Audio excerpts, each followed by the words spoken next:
So I think we'll go ahead and get started. One thing to note, this microphone I don't believe is amplifying my voice, but we have people listening from UMD, so they'll be able to hear us when we're speaking into this. And so when Dr. Tim Smith does some Q&A at the end, he'll actually wait. You'll like to wait if you have a question so that everyone who's listening online can follow along. So how many of you were here last week to hear Deb Frodel? Yay! So this is maybe the second time you've been to the Institute on the Environment. So welcome to the IonE Speaker Series, Making Change, Organizations and Sustainability. I'm Jan Gerstenberger, and I'm the Director for Partnerships and Development here. So I work with organizations that want to work with IonE, either by financially supporting what we do or just because they're interested in the overlap with their work and our work. So part of something to know about IonE is we're really that gathering place at the university where we take the best of what's inside the university and we work with sustainability partners like Chris Lambe to make some progress on big intractable problems. So gatherings like this are super important. I think it's cool for you as students to have exposure to people like Chris and for Chris to hear a little bit about what you're thinking about as well. So some of you weren't here last week, so just kind of logistically, if you need to use a restroom, you go out this door and take a left and then take a right. The restrooms are in the atrium. I talked about UMD, so I think I will introduce Dr. Tim Smith, who most of you know. Tim is faculty in the Department of Bioproducts and Biosystems Engineering, and he's also very deeply engaged in our work here at IonE. In fact, runs a program out of IonE and is a fellow. So Tim, I will pass it over to you to introduce Chris and give a little bit more context. Great. Thanks. Yep. Thanks, Jan. And thank you, everyone in Duluth or anywhere else you might be. I appreciate you joining us. So this series we put together, we're super excited that Chris is here today. But as some of you know, the series is set up mostly to try to bring a focus around organizations and how people organize toward sustainability. And so sometimes that takes on a much more scientific perspective. Sometimes that takes on much more of a social or people perspective. But the idea here is that we're trying to figure out how we actually get from concept to getting stuff done. And so we have assembled a group of friends and colleagues who are doing tremendous amount of actual real work out in the world, tremendous amounts of experience to bring and share. And the idea here is that by learning from this experience and this insight, we too can help maybe shape some new ideas and together find better and maybe even faster pathways forward. What I mostly want to do right now is thank Chris and to introduce Chris for being here with us. Chris has got a funny accent, you'll soon learn, from Ireland, where he, again, started his career even as a public candidate for the Irish Senate. He's got a tremendous amount of corporate background, everything from Excel Energy to Target Corporation, and most recently with Mosaic here in town. Comes to us most recently from the Earth Institute at Columbia University, where he led their strategic initiatives at Earth Institute. And if you don't know anything about Earth Institute, they're phenomenal. You should look them up. He also is kind enough to be sort of our executive in residence here at U of M and IonE. In addition to that, he's also had the opportunity to advise many different very large organizations around sustainable development, whether it's the World Economic Forum or whether it's United Nations Global Compact, very much engaged with especially issues of agriculture. But his experience is obviously much broader than that. So with that, I will leave it to Chris and let him take it from here. Thank you. Thanks, Tim. Appreciate it. Hi, everybody. My name is Chris. I'm a pretty informal presenter. So although we'll have Q&A at the end, if at any moment you want to ask a question, just jump straight in. You don't have to wait until the end. I like dialogue. I'm excited to have the opportunity to be able to talk to you guys. And I was thinking about what should I say? You're a bunch of students. You're beginning your careers. You're about to go out and hopefully work in the field of sustainability or some parallel field or tangential field. And you've had the opportunity to do something that I didn't. I didn't have the opportunity to study sustainability. Sustainability wasn't anything you could study back when I started in the field. So I thought what I would do is I would try to create a presentation with no facts and no figures and no statistics, which is quite unusual for a sustainability presentation. And the reason why I'm doing that is because one of the most important things I've learned from my time in working in the field is that really sustainability is all about change. And change is all about people. And it's about human interactions and human emotions and human fears and human hopes. And that these are the single greatest drivers that will affect your careers in sustainability, how well you can handle those kinds of dynamics. So I thought I'd begin by just telling a few stories about my own personal experience. And I'm framing it around my journey through sustainability, which was basically from the time when sustainability was really nothing more than a promise of something that could actually be done, and then moved to a practice where we were actually trying to do things on a day-to-day basis, and then to the future, when I hope that sustainability will become a priority. And this will hopefully be the world that you will be working in and that you will be influencing. So when we get to the priority section, I'm just going to throw out some concepts or tensions that I'm watching carefully, although I think you'd agree we could spend hours simply outlining what all those priorities are. So just cherry-picked a few that are of interest to me. So let's start with the age of promise. And what do I mean by the age of promise? At the beginning, sustainability was really simply about saying you cared about something. It was simply saying, I know what the word sustainability means. I mean, I have worked in companies for CEOs at the beginning where you were not allowed to utter the word sustainability in the company. When we hired people to work on sustainable initiatives and gave them different job titles and hid them off in a business unit because we didn't want the CEO to know there was somebody in the company working on sustainability. So it was a very, very nebulous time. It was a time when there were some people who were very forward-thinking and others who were very, very entrenched in the past. So sustainability really just became about promise. And the things that dominated this era of promise were things like sustainability reporting, actually beginning to write down what you thought of sustainable initiatives, what matters were of a concern to your company, what were your priorities, setting goals, very, very simple things. These are the things that dominated the age of promise.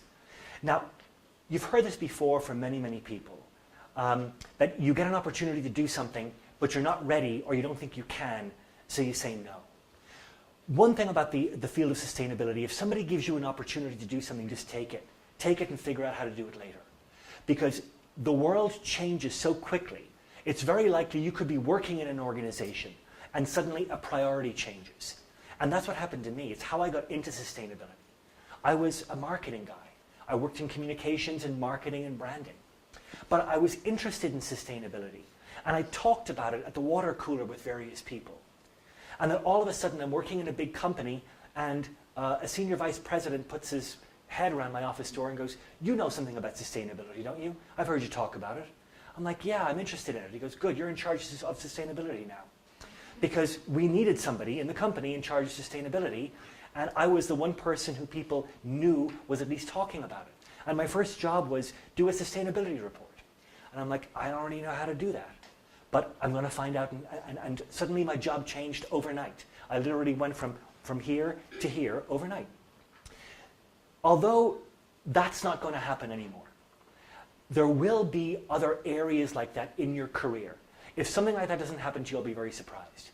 Because in the same way that we were on the cusp of change back then, we're on the cusp of a different kind of change right now.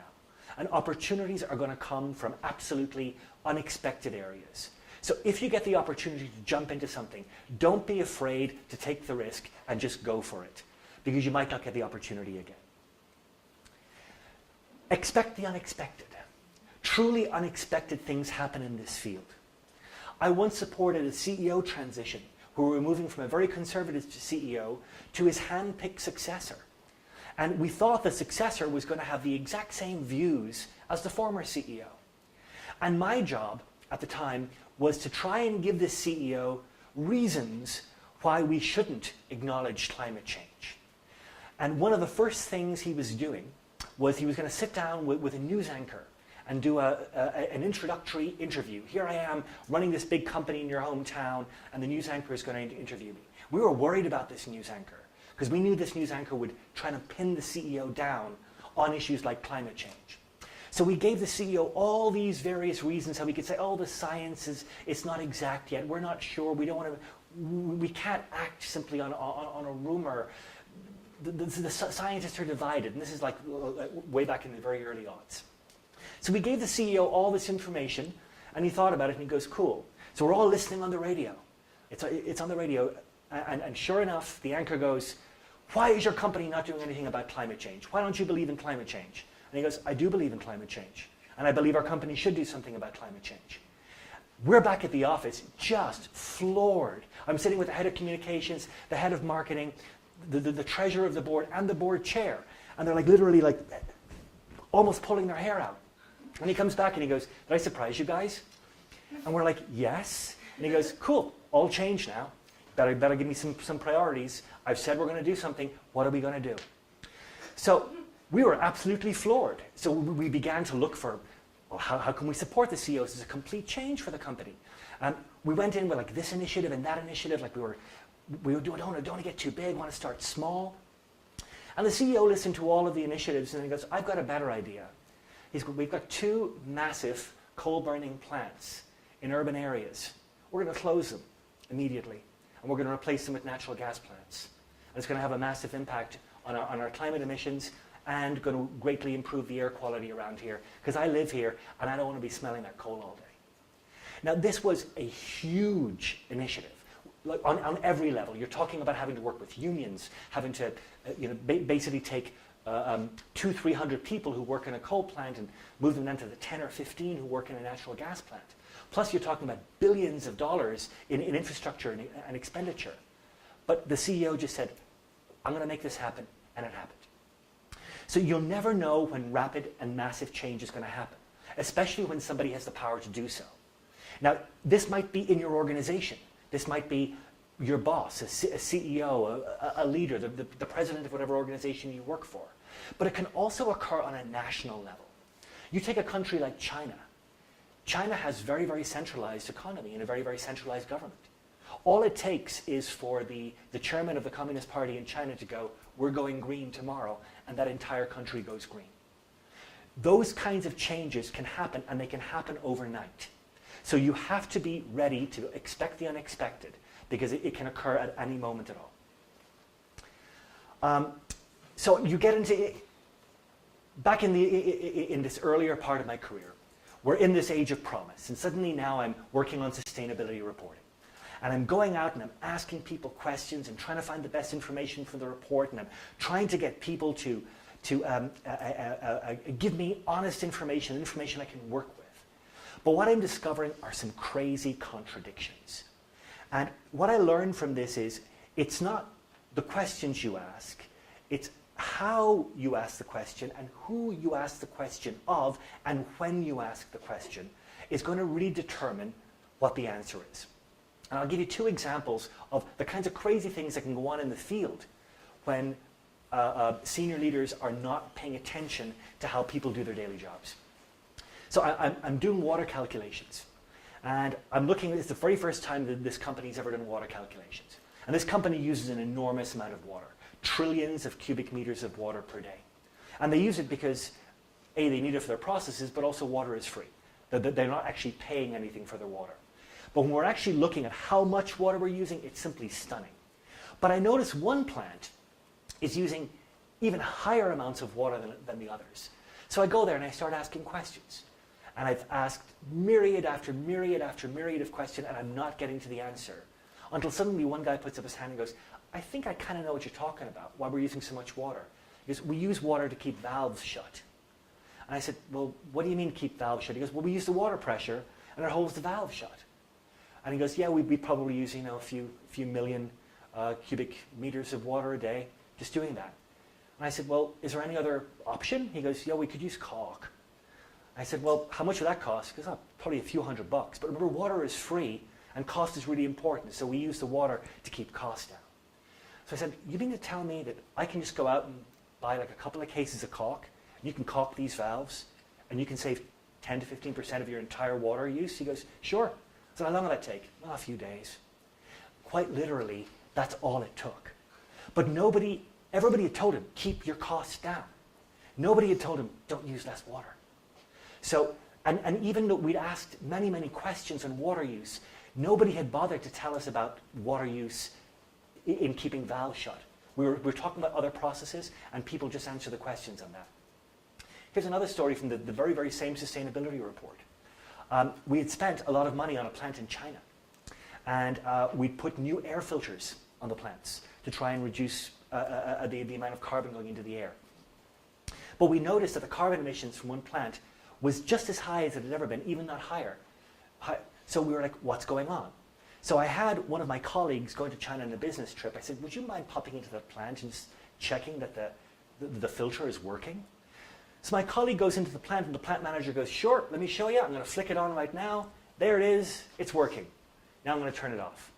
My colleague goes, well, why did you turn it off? He goes, well, I've got competing priorities. I'm told to use less electricity to save money, and the filter uses electricity, so I keep it turned off until somebody comes, and I just flick it on to show them it works, and I turn it back off again.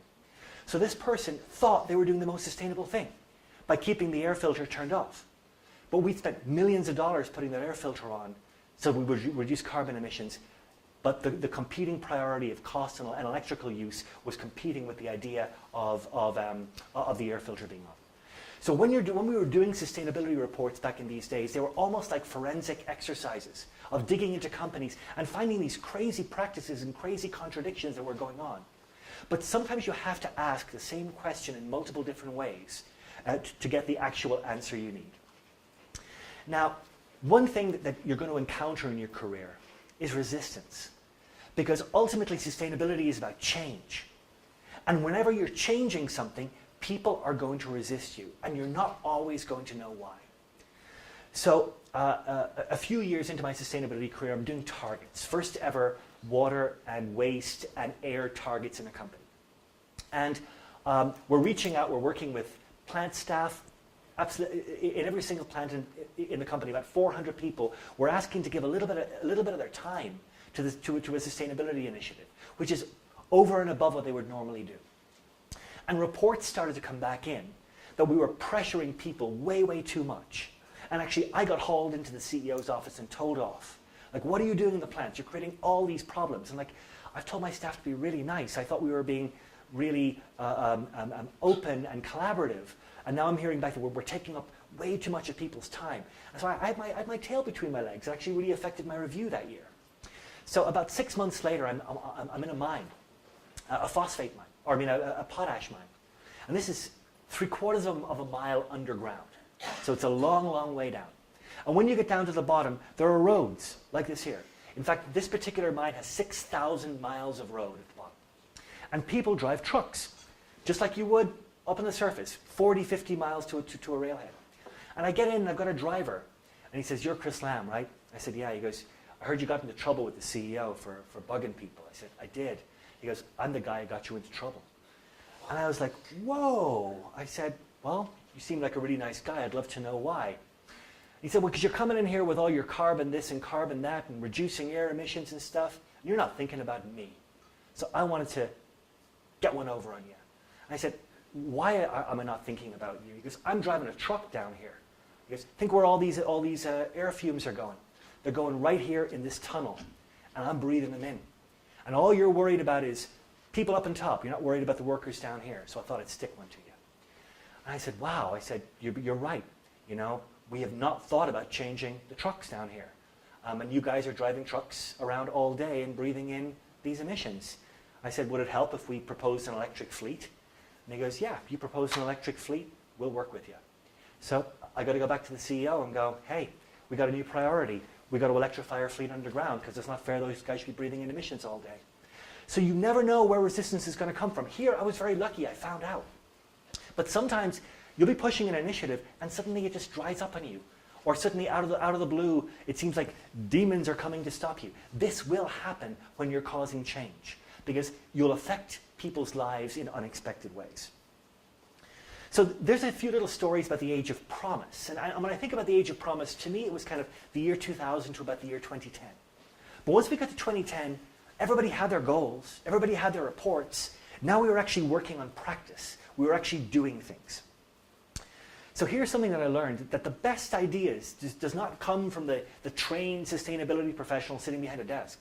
The best ideas come from people on the ground, on the line, who are having these experiences on an everyday basis, and they see things that others might not see. So I'm working for Mosaic in Florida. Mosaic's a big phosphate producer, and they've got these big phosphate production plants. And it's hot in Florida. You go down there in summer, it's really hot. And if you go into the middle of one of these plants, it's incredibly hot. Just the reflection of the sun off all this metal, plus the actual heat they're producing. So we were looking at ways of trying to refrigerate things and cool things to try to keep our workers cool, because we were afraid they were simply going to be become injured. It was a safety concern. So we're down there, we're doing an analysis, and then one particular person just out of the blue he goes, you know, you could talk about trying to keep us cooler, or you could just capture this heat and use it to do something. We said, what do you mean? He goes, well, we're producing tons of heat. What does heat do? It boils water. Boil water, turn turbines, make electricity. That one-line person's idea turned Mosaic from the biggest power user in Florida to the biggest power producer in Florida outside of the electric and gas utilities. Basically, not only providing enough power for all of Mosaic's operations, but allowing them to export power back to the grid.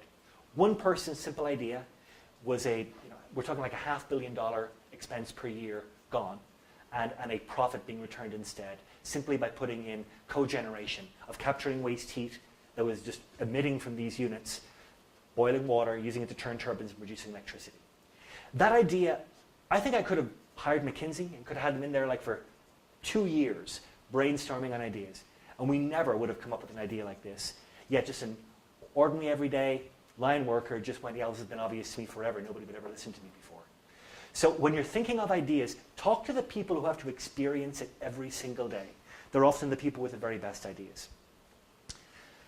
One question to ask yourself always in sustainability is who's not in the room?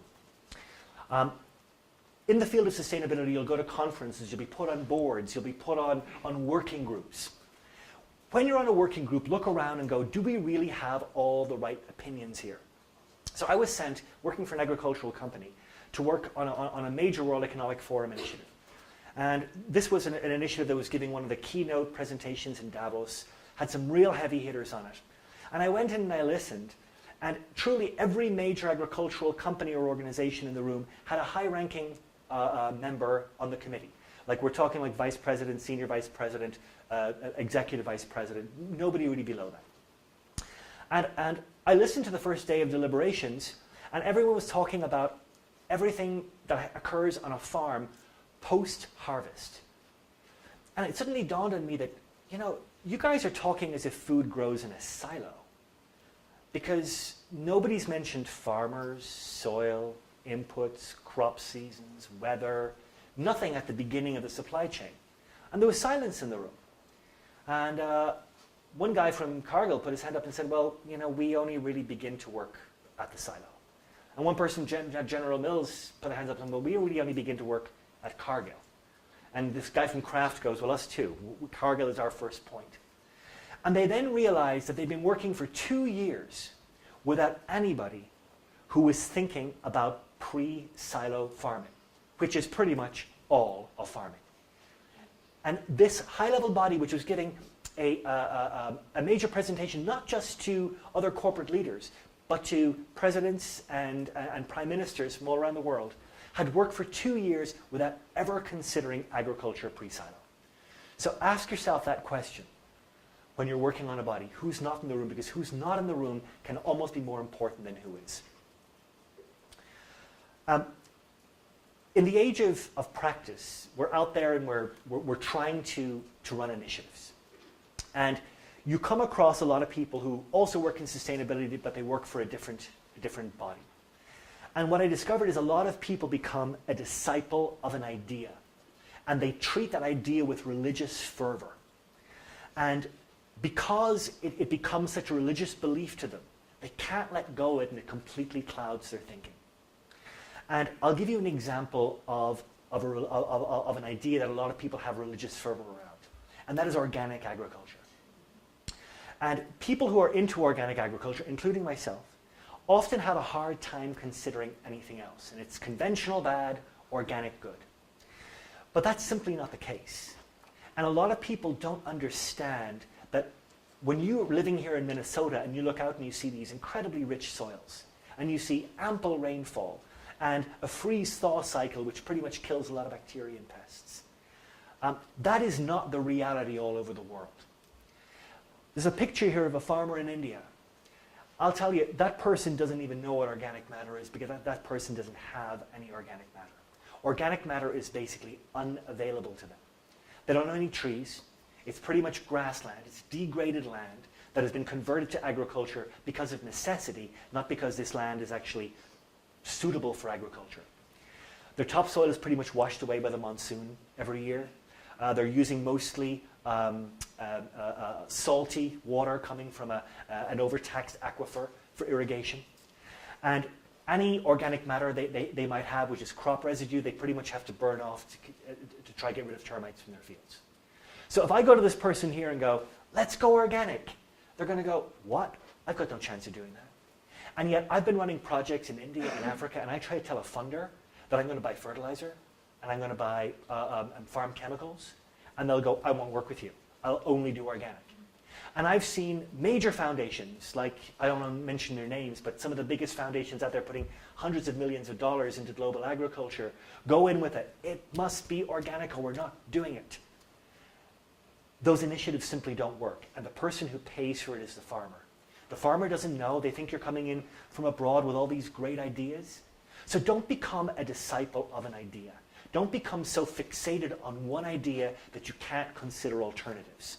Because truly, for a farmer like this, a combination of organic practices and conventional practices is going to work very, very well. But purely organic won't work at all. One thing you'll learn, especially as you go through your career and you begin to work through paradigms, is that every single thing is connected. And if you don't see the connections at the beginning, it can lead you into fruitless pursuits where you can be very, very successful in isolation, but it all fizzles away as soon as you stop your involvement. And I've worked a lot in agriculture in Africa, and I've worked with all of the biggest funders. And what absolutely stuns me is all of their inability to piece together complementary partnerships. So I'm running a partnership on soil health, and another organization is running a partnership on seed, and another organization is running a partnership on market access, and another organization is running a partnership on crop insurance. We all have villages we're working in, and all the villages are side by side, but none of us are in the same village. So this village here can't grow anything because they've got no fertilizer, their soils are terrible, but they've got market access monies. And these folks over here are having a silo built for them, but they've got no fertilizer or seed, so their silo is going to be empty. And these folks over here, they're growing a great crop, but they've got no market access. Now you'd think it would be so simple just to go, well, can we not put all of these projects in the same villages so it all works together? Don't we all know that agriculture has, 12 to 16 pillars, and you've got to do every single one for it to work well? And we're talking about some of the biggest aid organizations in the world, and the answer is, nah, we're not going to do that. We haven't got time.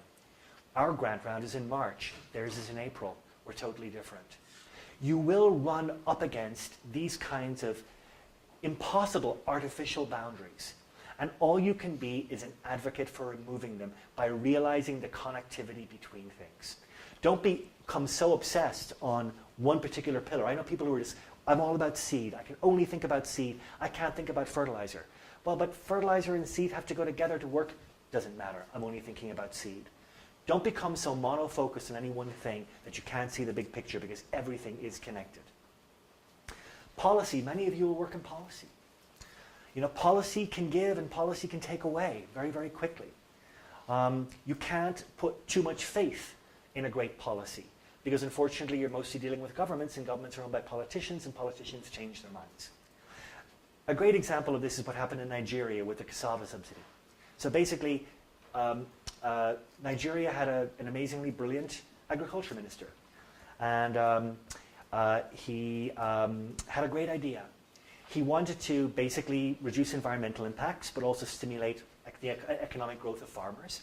And cassava is a crop that grows very, very well in Nigeria's acidic soils. Wheat is not, but Nigerians love bread. So massive amounts of wheat are being imported, and the cassava isn't being used. So he thought, I know, I'll make all breads in Nigeria, by law, must be 10% cassava flour. What that'll do is it'll reduce our imports by 10% and get all that money into the hands of farmers. Brilliant piece of policy. Worked. Worked absolutely fantastically for a couple of years. Then the government changed. And then the new government said, we're not that interested in that. You farmers can go ahead and do it on your own, but we're not going to help. But without government support and structure, the whole thing fell apart. So many of you will work in policy, and many of you will work and create some great policies. But understand that policy, unfortunately, can often be transient. And policy can giveth, like Shakespeare might say, but it can also taketh away.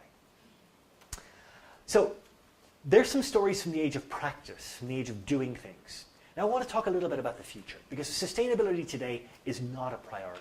It really isn't. If it was a priority, we would have moved so much further along in it. Right now, corporations are sitting on massive amounts of money, the economy is doing super well, and I would actually almost argue that in the corporate sector, sustainability is wavering and wobbling and isn't really sure where to go. The major investment, the major priorities are not there. So I want to talk about some tensions that I'm paying attention to, and some tensions that really interest me. This is not an exhaustive list by any means, but some of these tensions are tensions that are going to greatly impact your career when you go out to work. Food systems versus Web 3.0. So we all know that, that we have to produce a lot more food. We've got a lot more people coming.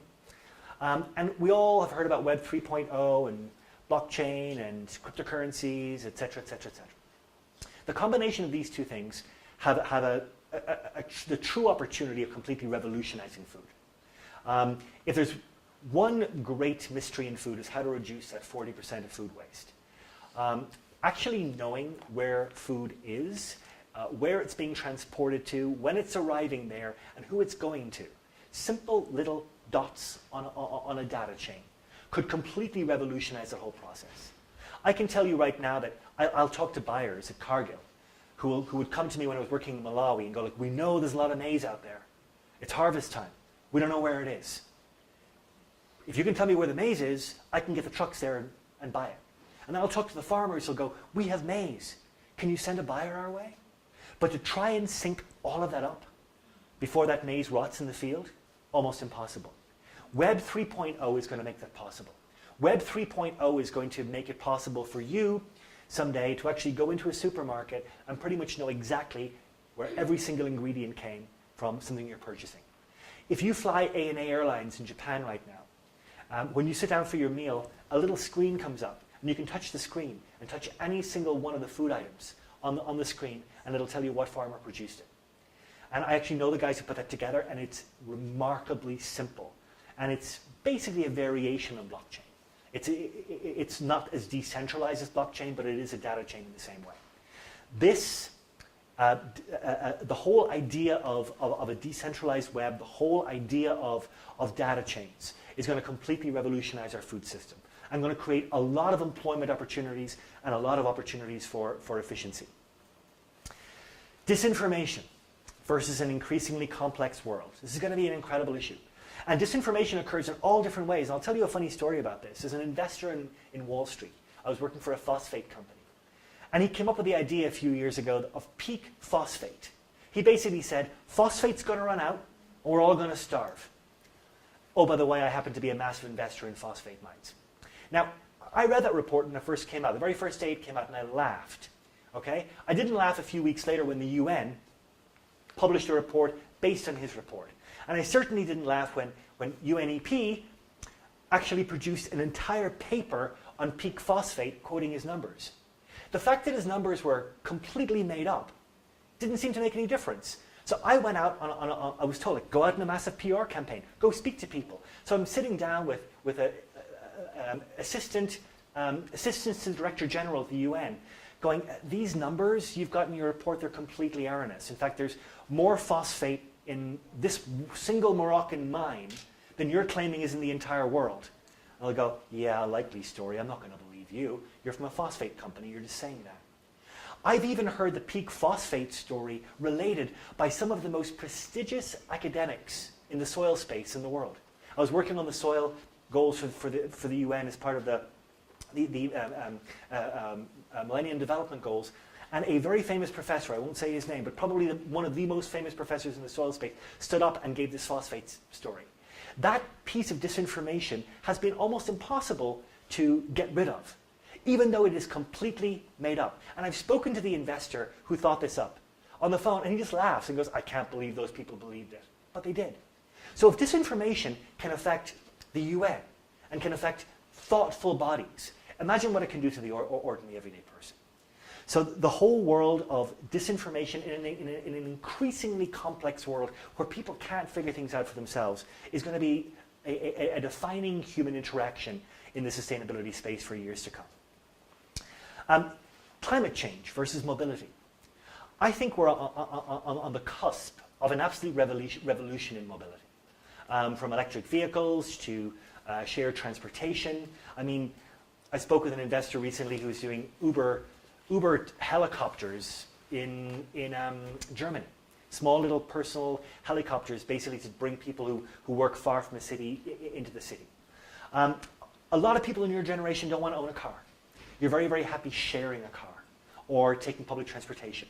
That's very, very different from the generations that came before you.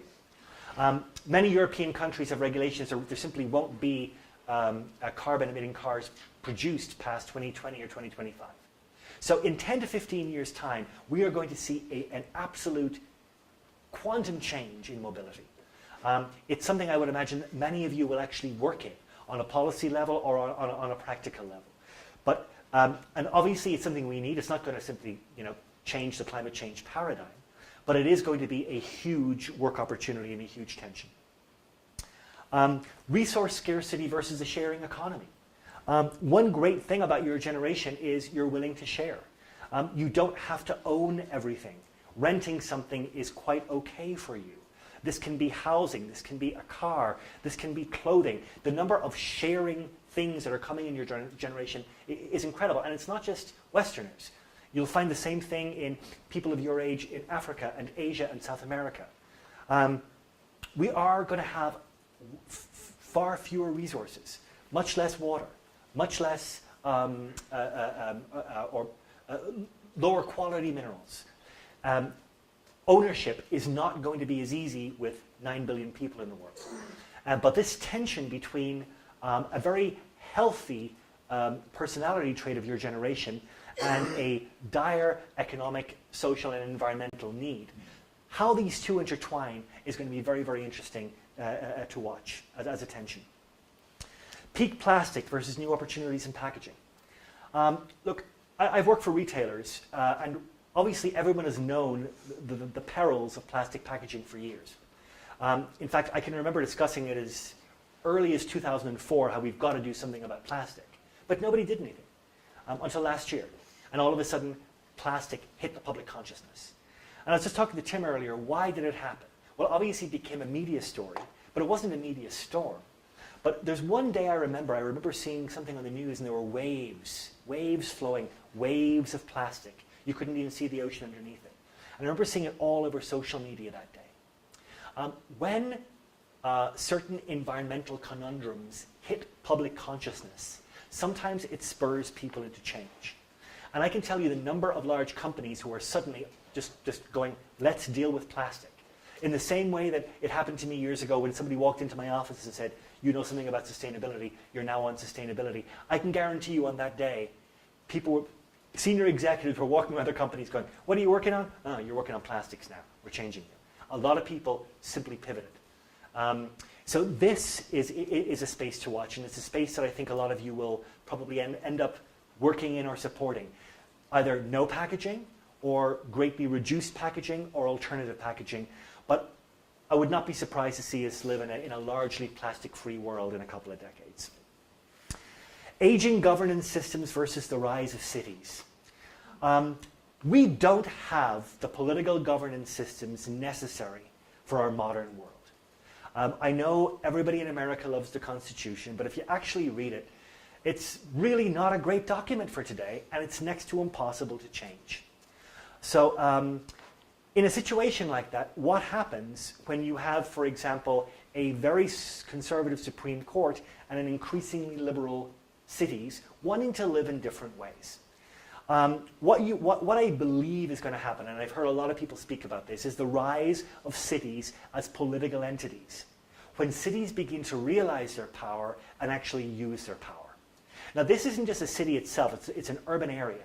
But if you take the 3 large urban areas in the middle of Minnesota, like say St. Cloud, Rochester, and the Twin Cities, and you take the corridors, just the roads that connect those 3 places, and take 1 mile on each side of that corridor, that's 85% of this state's GDP, and about 90% of its tax base. So we have an unusual system here where representation is spread all over the state. But all of the money and power is concentrated into cities. As governance systems break down, I am expecting cities to take back that power. I think that the mayor of Minneapolis will be a more important person than the governor of Minnesota. And I believe that the mayor of New York will probably be maybe more powerful than the Speaker of the House of Congress. Because when cities take their power, they will define a completely different governance system than is on the federal or national level. And I'm not just talking about the US, I'm talking about other countries too. But we're going to have, by the turn of the century, maybe 100 cities with 50 million or more people. I mean, Shanghai already has suburbs with 12 million people now. The rise of the city as a political entity is something to keep your eye on, because I think it's something that's going to dominate a large part of the governance discussion over the next decades. Income disparity versus the jobless economy. This is a big one. We all know that more and more wealth is being concentrated into very, very few people's hands. And we all know that jobs are going away. I know many of you will know that Apple is moving its operations from China to Wisconsin. But you're talking about what was close to 500,000 jobs is going to become 20,000 jobs over a 5-6 year period. Because with new automation, 20,000 people can do the work of 500,000. This is going to continue to happen. You will eventually be in an economy where there is simply not going to be enough work for everybody. And then how are we going to keep people alive? Are we going to have universal income? What are we going to have?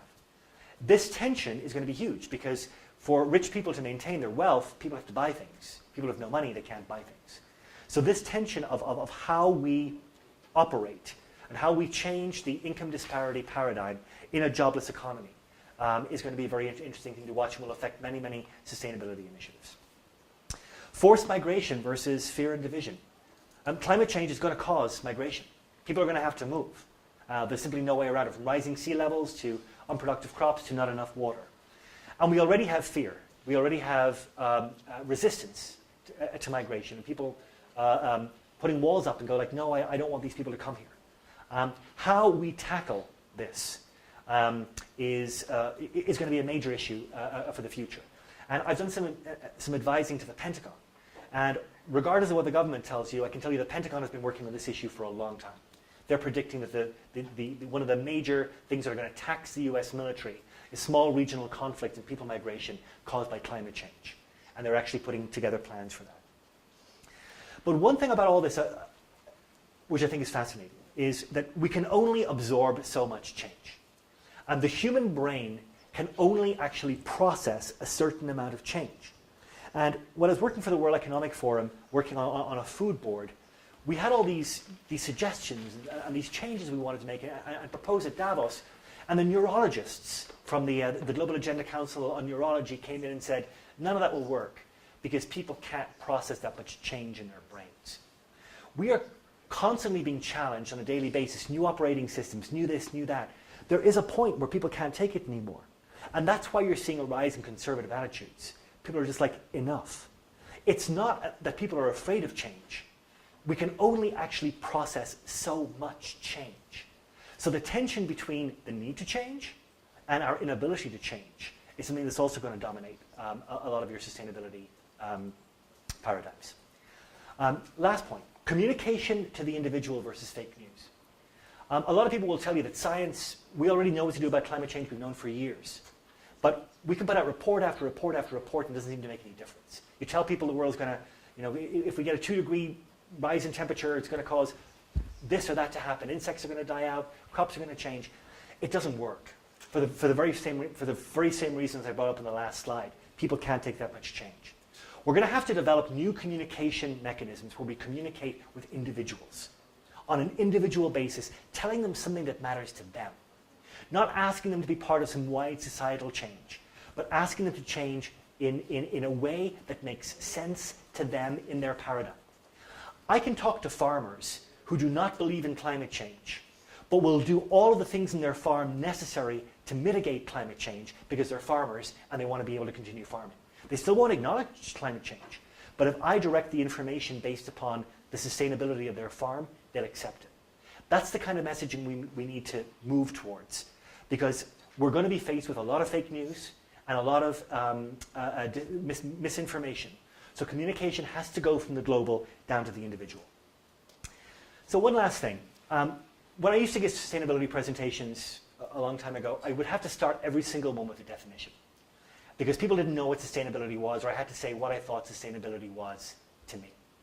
So I thought it'd be kind of funny just to end with a definition of sustainability. And it's a definition that's got nothing to do necessarily with the environment, with food, with water, with waste, with any of the things you would normally put into the sustainability paradigm.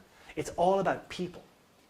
Because getting people to change is the ultimate goal of all sustainability initiatives.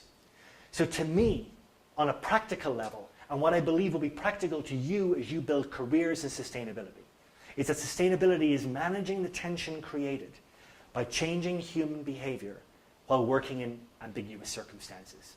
And if there's two things from an academic perspective that I would hope you're receiving some training in, and if not, you should go out and look for training in, it's change management and dealing with ambiguity. Because those two things are probably going to be have a greater impact on your career than anything else you study.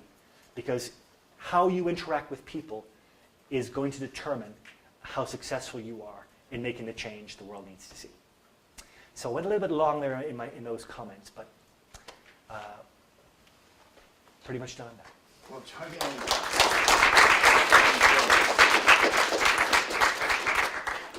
so we're going to transition a little bit. I'll ask you to join me up here, and we'll sit for a few minutes.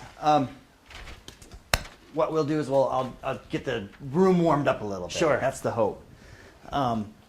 With a couple questions, and then we'll open it up to the audience a bit more.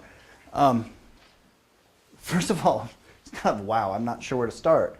There's so much there. I think what I might do is actually start with your age of priority with a quick question, because I think there was a whole bunch of really interesting insights around these sort of mega themes or mega trends that are occurring in the world. Where I think what was really interesting about the way you presented them is this sort of way in which you presented those within the context of fake news and communications and the way people interact with that. I think this is a particularly difficult and important challenge for sustainability, because we typically think about sustainability as being driven by complexity and driven by these difficult behavioral challenges where, behaviors now have impacts much later in time or much later in space. And then you throw in this idea of disinformation, and it almost my head just wants to explode. It's like, what do we do this? So you couched it from this idea of this is a really important thing, this message behind us actually right now, of these are important skills, that we need to be able to figure out how to build the skills to operate in that environment. As an instructor,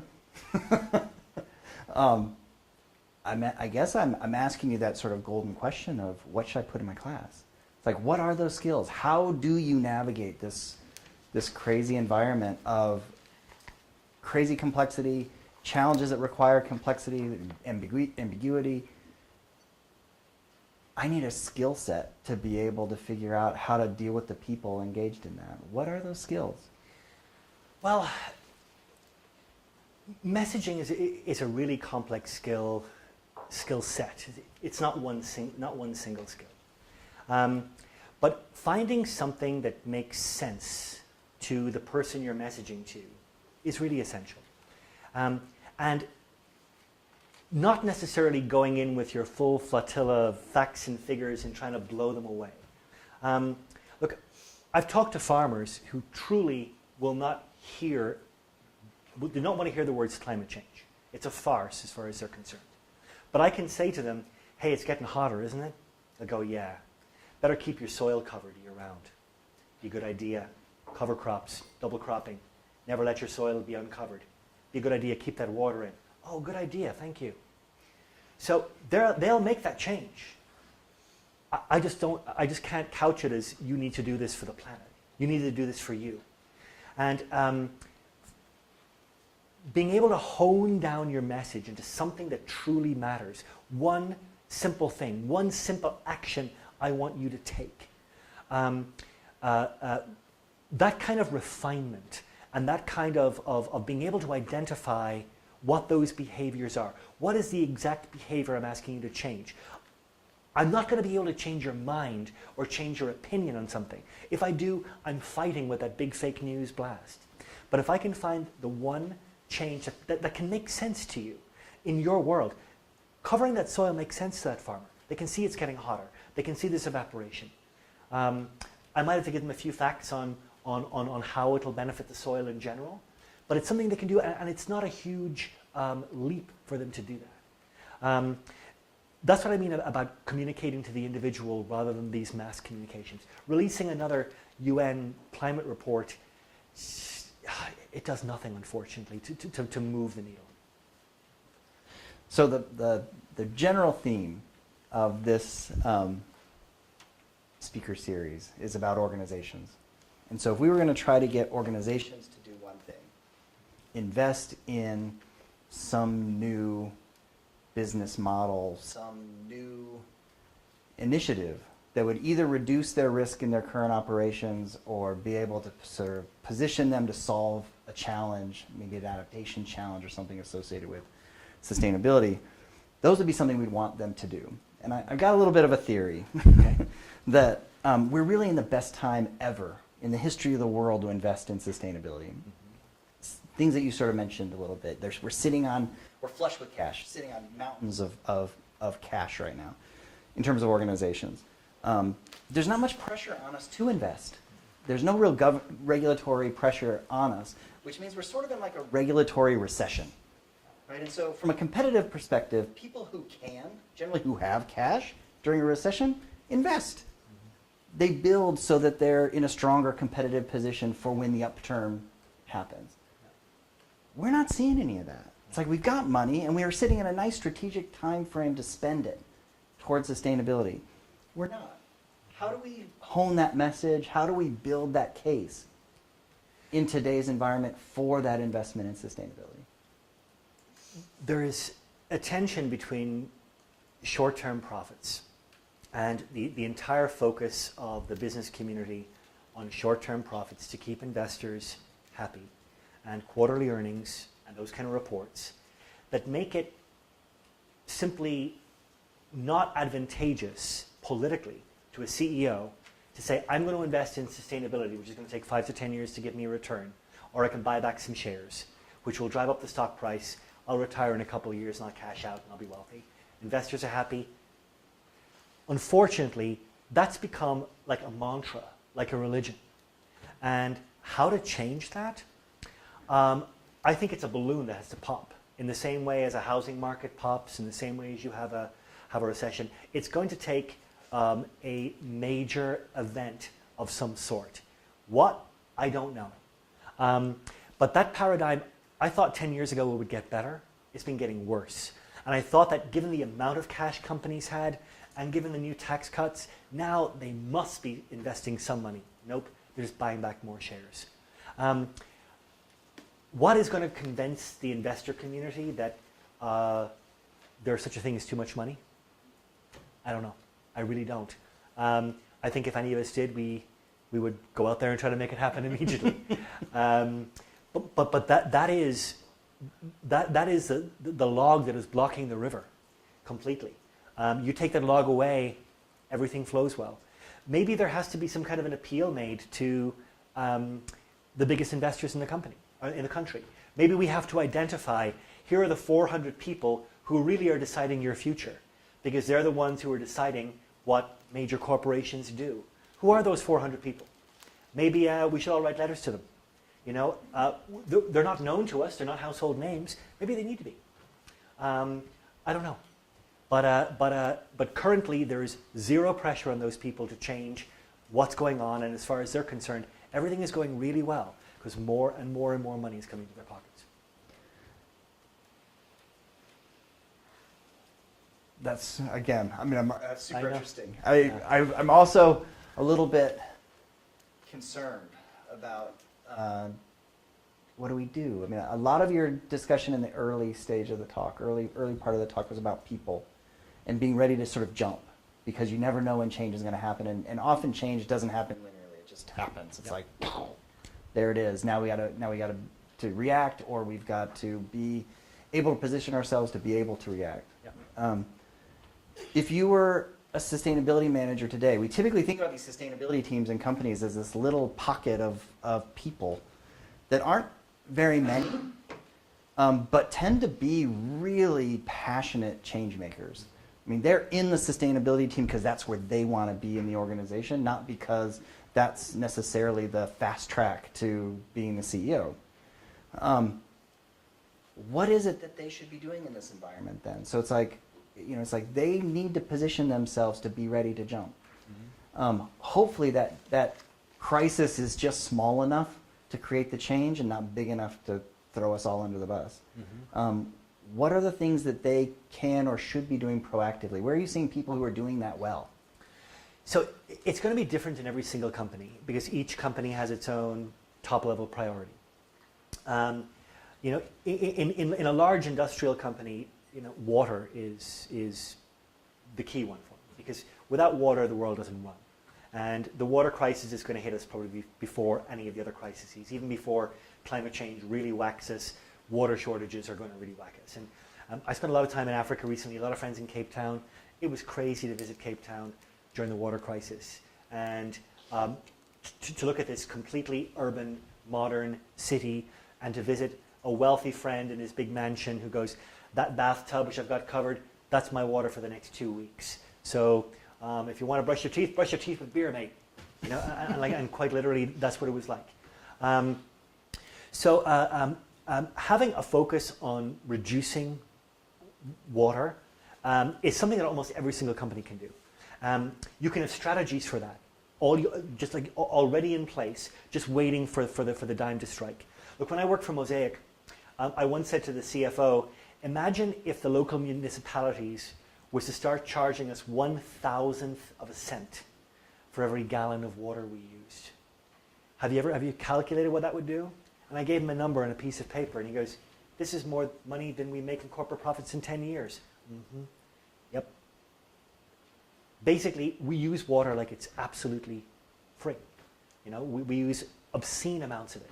And we're very lucky here in Minnesota. We've got about 20% of the world's fresh water sitting in Lake Superior. Watch that water, by the way. Watch carefully what politicians are doing for that water and the deals that are being signed. That's your water. Make sure it's protected. And we're going to have to share it with probably more than just this country. It's going to be a major resource. But I truly would concentrate on water. I really would, because every single company has a water problem. And it's going to hit in the next decade, 100%. And very few companies are doing very much about it. Like the Cokes and the Pepsis are, you know, because they're forced to. They got bottling plants in water-stressed areas. But most others are doing very little about it. Well, I think with that, I'd like to open it up to the audience, where there might be questions. Please. Oh, do we need to have a microphone or something for other people? Make sure that questions can be asked. I mean, I can repeat the question if that's easier. I can just walk this. Okay, great, thanks.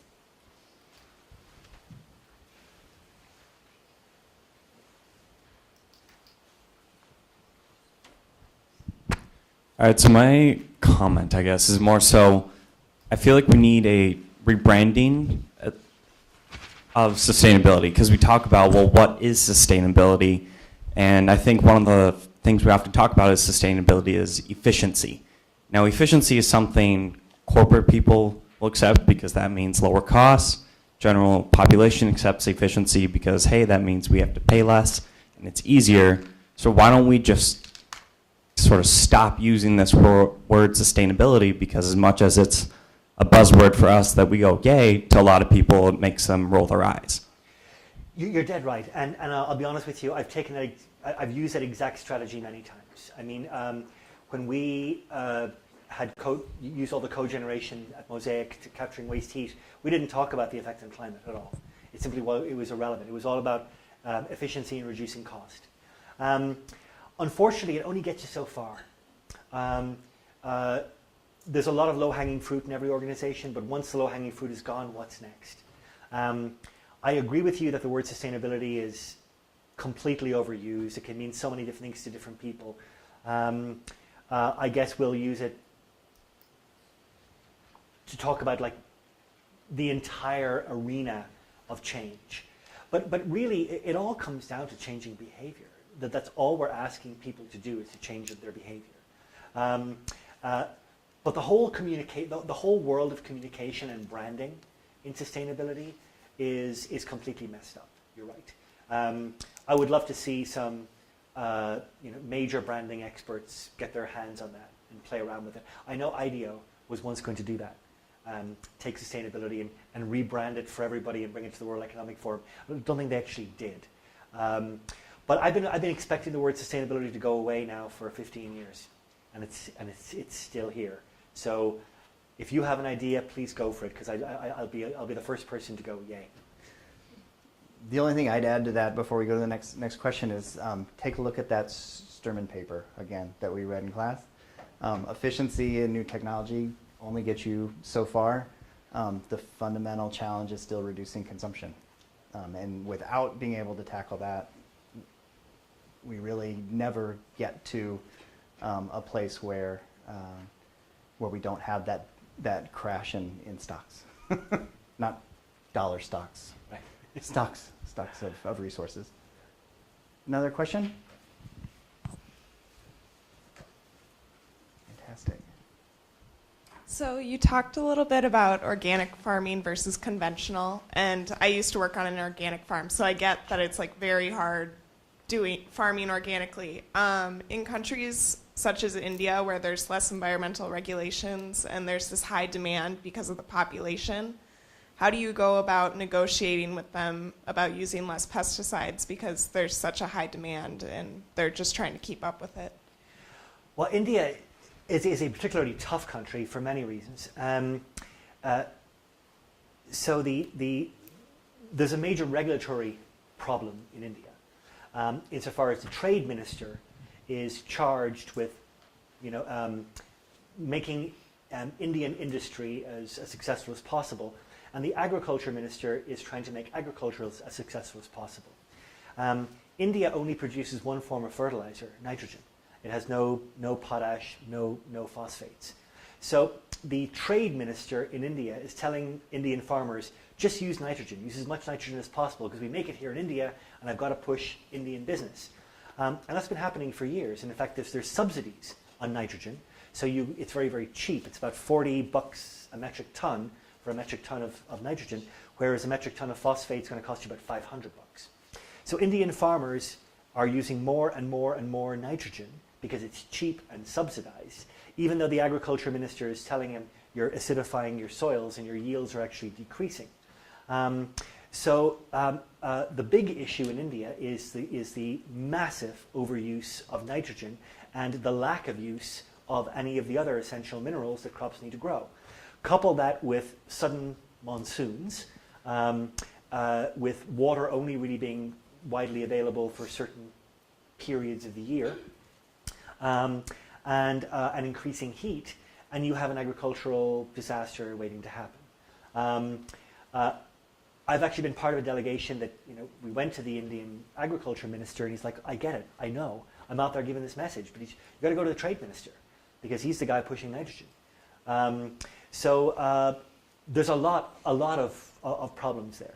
And another problem with organic matter is you can't really import it the same way as you can import other fertilizers, because the concentrations are so low. Like, you need, if I'm looking at a hectare of land, even if I have a really good swine manure, I'm going to need, 10 to 15 tons of that. Whereas with a concentrated fertilizer, I might only need like a soda bottle cap full for each plant. So, to try and import organic matter, that would just cost an absolute fortune. And can you imagine transporting, like massive truckfuls of pig swine across Africa or India? It's just not going to happen. So we have no choice but to use chemical fertilizers. The trick is to use them well, and to use the right amounts, and to use the right kind.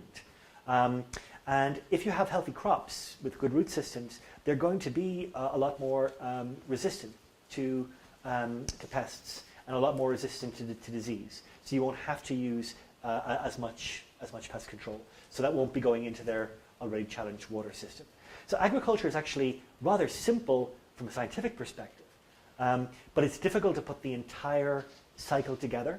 And a lot of people say, like, well, we should farm like our grandparents farmed. But our grandparents were terrible farmers.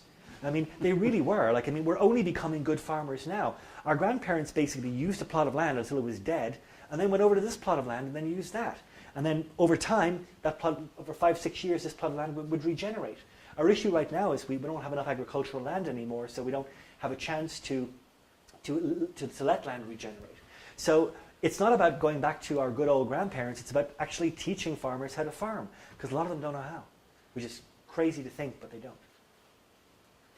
I think we have time for probably just one more, unfortunately, and then we can take the rest of the questions offline.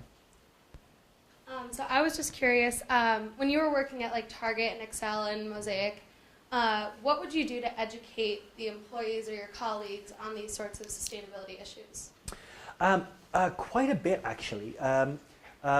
Talks like I just gave here, my team would go out there and do them regularly.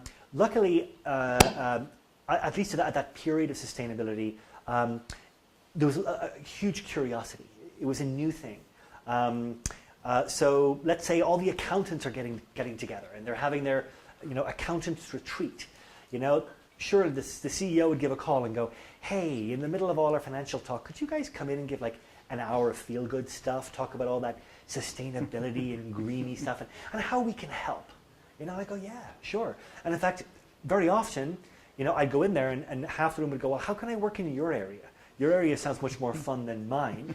But then I'd tell them the hours we'd work, and then go like, oh, well, I don't want to work 80 hours a week, But very often, we got people involved. Yeah, so like the accountants would come and go, how can we help? And I'd go, well, you really can help, because we've got this project in Guatemala where we're working with these farmers, and we've got a whole bunch of complex calculations to do. How about I just take all the data when they come in, and I'll fire them off to you lot, and you guys can crunch them. So there's, I was always big on getting people involved. And there was never any shortage of volunteers. And it was as simple as come and give a talk like this at because every department has a retreat at some stage, or a day, a safety training. Like I'm out working with the line workers and come down and tell them what to do. Often I'd leave with a ton of ideas. One guy, we're just in a meeting, and completely against the grain of the conversation, he puts his hand up and he goes, I know how to reduce a whole bunch of carbon emissions right now. It's a screwdriver. And I was like, huh? And he goes, we've got these fuse boxes, and they're super, super fine fuses. And what they do is the tiniest variation in temperature or vibration, they'll blow and they'll stop the entire line. Because the vibration would occur because somebody's gotten caught in there. But the only way we can make this switch trip is this really, really toxic gas that's 60,000 times more of a pollutant than typical carbon. And he went into the whole thing, and he goes, but we've got to fill these things every day because the gas leaks out because we don't have the screws tight enough. So I went back and I looked it up, and it wasn't quite 60,000, but it was like 6,000. It was a chlorine, a derivative of chlorine there that is an incredible greenhouse gas emitter. And although they're very, very small boxes, there is a an exponential factor of 4,000 for every ounce of gas that gets released. So we bought everybody screwdrivers with, like, you know, Mosaic is green written on the side, and gave them all to them. And they all went and just tightened the boxes as they were walking past every day, and we cut our carbon emissions by a whole bunch. So, I mean, people do want to do things, you know? It's very often it's the executives and the sustainability team, you just don't know enough. Like, you know, you might be very good at sustainability, you might have been in the company a long time, but really how a phosphate plant works? Millions of processes, I can't figure them all out. So you've got to rely on the people on the ground. So I think we need to try to wrap it up. We're a little bit late, but I want to make sure that we recognize Jessica Hellman here, and I would like to see if you have a few comments to leave us with. Oh, a question. Okay. Trying to think exactly how to phrase this. Chris, your comment about policy, and I'm probably supposed to talk in this. Your comment about policy was really, really interesting. And something that we here at the university, where we're working at the interface of science and policy, or scholarship and policy, we often have our eye on policy as an important tool. Yeah. I love this idea that it can giveth and be taken away. I wonder if you might give a piece of guidance for people in the room who might be thinking about their relation. Give us a little bit more about that relationship to policy and how you would recommend people interact with policy. Because I bet you're going to say it's not that it's not a useful tool, it's just not your be-all, end-all. It's not, but it is. It can be incredibly impactful. The U.S. is tough. The U.S. is one of the toughest places in the world to create new policies. The very fact that we're not in the metric system yet is a perfect example. Being Irish, you know, I'm from a country where new policies come in and they come in quickly. I still remember the day in Dublin, you know, back in the 70s when everyone's fires we all had, you know, solid fuel fires. We burned coal and we burned turf and we burned wood, and it made all the buildings in the city black, and we had a terrible smog problem. And then the mayor said one day, as of next week, you can't burn fires anymore. And where the people were like, well, that's the only form of heating we have, and it's kind of a chilly country. He's like, I don't care. You know, go out and buy a different heater. You know, you couldn't do that in America. You know, but people adjusted, and they did. I'm amazed at, you know, when I go home to Ireland right now, plastic bags or bags in shopping centres, they don't exist. Like, you can't buy a bag. There's just no bags. And, you know, I go in and I get my groceries and I forget to bring a bag, and suddenly I'm walking out of the store like this because there's simply no bags. If you get to bring a bag, you're a mess. You can't necessarily do that as easily in America because there's so many layers of government here, like local and then, you know, regional and state and federal. To me in the US, the most impactful policies are local policies. Just local. Your county, your city, your small town. In places like that, you can make an impact. And I was living in Manhattan Beach, California, just getting out of college back in the late 80s. And I remember the mayor of Manhattan Beach going, McDonald's in Manhattan Beach can no longer use styrofoam containers. And it became the first place in the US which said, like, no styrofoam in fast food. Now, you can still get fast food and styrofoam in certain places in the US. And this is like now 30 plus years ago. But that's a great little local policy. It was a policy that they had the power to make. They had the support locally for it, and they made it. So when I think of policy in the US, especially in today's current environment, I immediately go to hyper-local. And I look around and I go, what change can I make? I'm constantly thinking, I live in Northeast Minneapolis. It's quite a closed little community and quite a well-organized little community. And we make our own little rules quite often that are different to the rest of the city. But they're not necessarily binding, but people disagree. We're all going to do this. And we put it out on Facebook and it seems to work. You know, so think about local. Think about local when it comes to policy. And then if it's really successful locally, maybe you can scale it up. All right, well, with that, please join me in thanking Chris. Thank you, guys. There are some cookies and stuff around, so hopefully you can stick around and talk with them a bit offline as we depart. Are we still turning in something online, or Yeah. just the... Yeah. watch the website. My apologies for being late and getting posted up. Great. Thank you. Sure, thank you. That's fantastic. I hope my questions weren't No, they were too great. hard. Your talk was so